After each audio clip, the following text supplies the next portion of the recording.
All right, we got a 2007 GMC Acadia.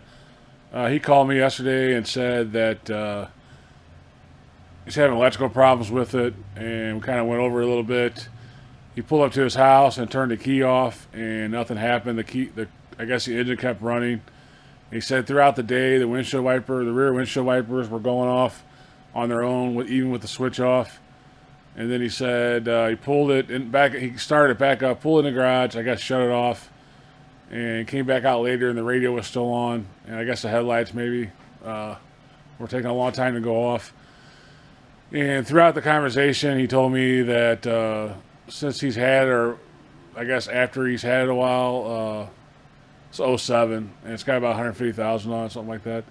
Anyway, he said at some point it was leaking water on the passenger side floorboard throughout the years. They took a couple places and they sealed stuff up and did whatever they did, and it would continue to leak water in the floorboard. I think he even said it might have been coming over to the driver's side eventually, and then it just quit. So I have a theory on it. Right now the rear wiper motor fuse is out, so I'm going to put that back in. It's on the passenger side over there. And normally when you think about water coming in, you're thinking of the vent area right here where the windshield wipers are at. But I think on these, they've had issues with the sunroof drains on them. And then when the sunroof drain gets clogged, the water goes, from what I understand, on the passenger side floorboard.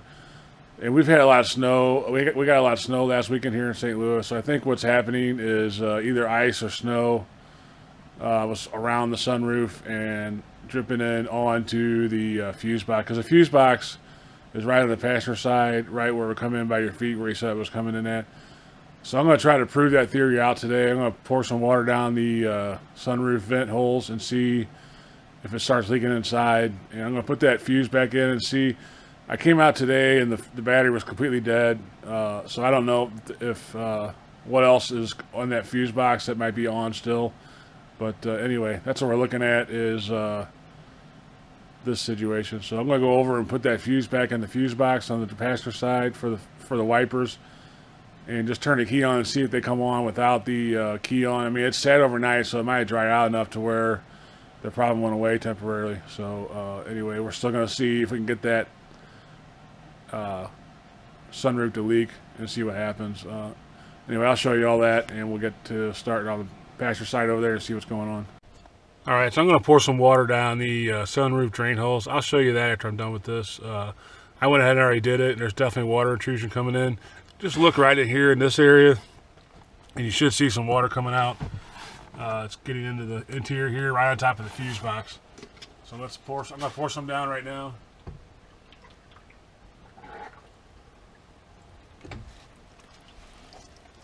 And you can see right there, a whole bunch of water's coming in. It's coming directly onto the fuse box wires, and then actually over here on the cowl. So it's a pretty, look at that. That's all going right onto the top of the fuse box where it connects into the fuse box.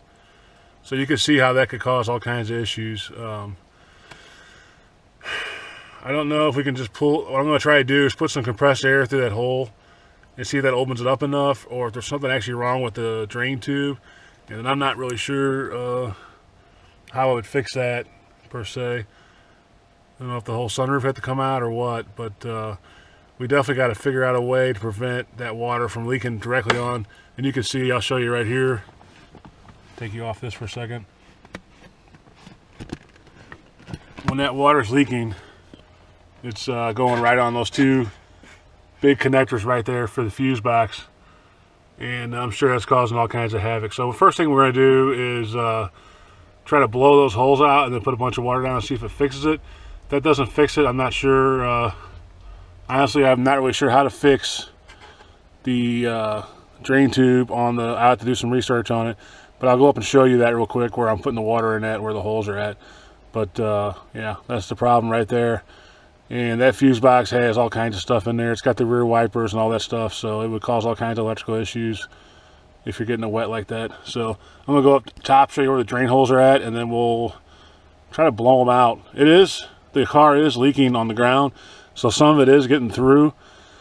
But like I said, we got quite a bit of snow and ice, and you can imagine if there's a bunch of ice built up and it's just a slow and it's melting and just constantly dripping in there, it would build up like this and cause the issue. And he said he's had this problem for a while.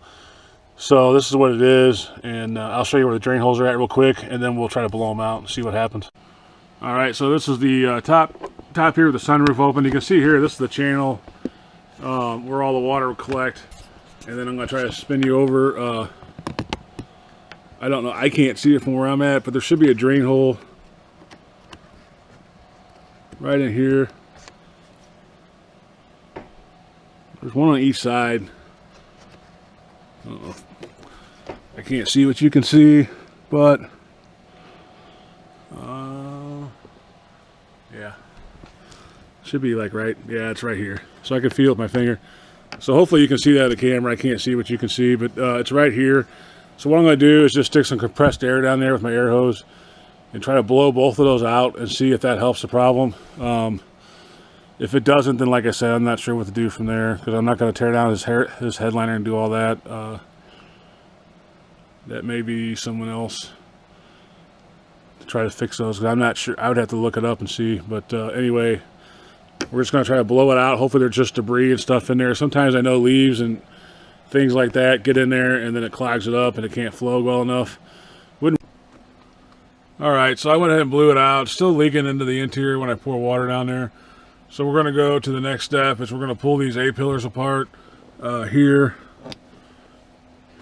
I believe there's 2 10mm in this, and then this pulls out. You have this panel here that just pulls up. We're going to take both sides. I believe this has 10mm. The other side has 7mm. The other side just has 1 bolt right there behind that airbag sign. Just take a little pick and pull that off, and you'll see the bolts. And what we're going to do is follow that drain tube. Anyway, I got to use both hands, but we're going to follow that drain tube from the sunroof down into where it goes to the firewall and take it off and blow it out there and see what we find. So doing the compressed air did not work. We're still getting air. We're still getting a little bit of water leak in here, and I don't want to send this out until it's fixed completely. So I'm going to take these 2 off, pull this off, pull that panel off right there. That just pops in, and then pull that pillar off there, and then we'll look and see what's going on.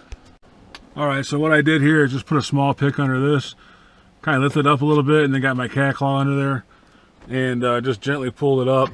Use the cat claw, and I'm just going to go ahead and pull it up, go around real gently, and try to pull it up without breaking anything. I know sometimes these things want to break, so just take your time and just use a cat claw or something, and gently pry around it until it all comes up.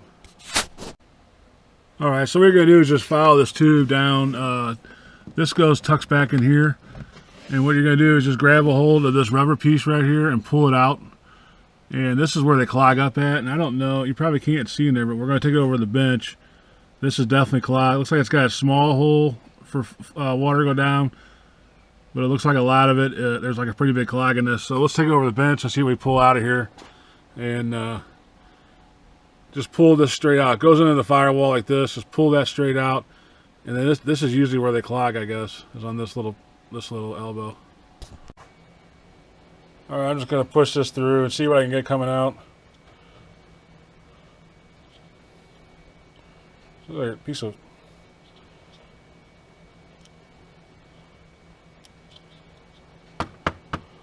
like a bunch of leaves and stuff. Just a bunch of debris in there. So I'm going to go ahead and clean it out a little bit more. Maybe run some brake cleaner through it. Probably don't need to, but looks like it's pretty clear now. And we're going to blow out that hose one more time, and then put this back together. And we'll do the same thing to the other side. The other side is the same way. It's in the firewall. Just pull it out a little bit tighter on the other side, but you can get your fingers down in there. You should be able to push it back in. All right, so all I'm doing is just pour a ton of water down here, and we're going to see if it goes out the car or comes back inside the car. It's quite a bit of water right there. It should be enough to make it leak. Let's see under here. And I can hear it running through the drain. So yeah, it looks like we're fixed. Nothing's dripping onto the fuse box. And you can kind of see it's dripping out side the drain where it's supposed to. So And it looks like it's been leaking a while. He said it's been leaking for a long time, so I'm going to have to take an air hose. I'm going to blow out that connection real good. Maybe put a little dielectric grease in there or something to kind of protect it, and go from there. I don't think we're having any electrical problems right now. I think it dried out good enough last night. But I'm going to go ahead and put an air hose and blow that out really good. And maybe take that connector off and check it out. And see if there's any kind of green crusty in there or anything that would cause a problem. But I'm pretty confident that as of right now, it's fine. It's just, you know, take an air hose, blow it out real good. Maybe put some dielectric grease on it, kind of cover it up, and see how it goes from there on that. But the wipers aren't running. The key's off right now. The wipers aren't running. If I turn the keys on, they stay off with the switch, and everything seems to be working correctly. So I think electrically we're good now. But you can see why, when the water's coming down, why that would cause all kinds of electrical issues. He actually shut the car off and took the key out, and the car was still running. So there was all kinds of weird stuff going on. And that does go, that fuse box has a couple of PCM or ECM fuses and all kinds of stuff, so that could cause all kinds of havoc. So anyway, I think that's about it on this. You know, once you get the hook back up, I went ahead and took an air hose, blew this line out forward and reverse, and I'm going to go ahead and just put that panel back on and then slide everything back together. You do have a wire here for your speaker, if you have a speaker. It's just pushing the clip and it comes out. So you can see that side, and that side is 7mm. That side has one 7mm, and this side has two 10mm. And then you got that long panel that goes, and that's all you got to do, take it out. So it's not too bad. And this thing should be fixed. So anyway, if you're having water intrusion problems or even electrical problems over by your passenger side fuse box, and you have a sunroof, that's one thing I would check for sure, because I think it's pretty common on these. So anyway, thanks for watching, and as always, God bless.